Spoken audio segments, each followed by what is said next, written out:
सर्वविदित है।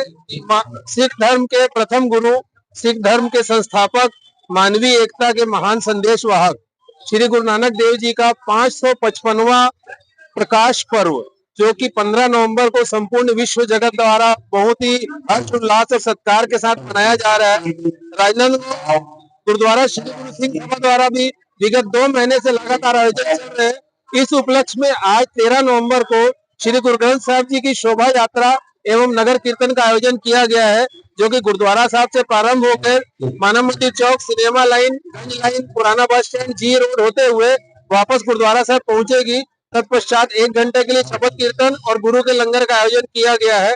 इस उपलक्ष्य में मुख्य आयोजन 15 नवंबर को होंगे।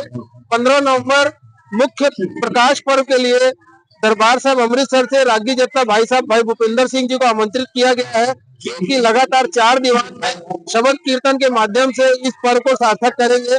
15 नवंबर का मुख्य प्रकाश पर्व सुबह 8 बजे से लेकर दोपहर 1 बजे तक लगातार आयोजन चलेगा। उसके पश्चात गुरु का लंगर आयोजित किया गया। इसी प्रकार रात का आयोजन भी 7 बजे से लेकर रात को 12 बजे तक चलेगा। इस प्रकाश पर्व के उपलक्ष्य में संपूर्ण सिख समाज द्वारा गुरुद्वारा श्री गुरु सिंह सभा राजनांदगांव द्वारा आप समूह संगत को बहुत बहुत बधाइयां, बहुत बहुत शुभकामनाएं। गुरदीप सिंह बग्गा।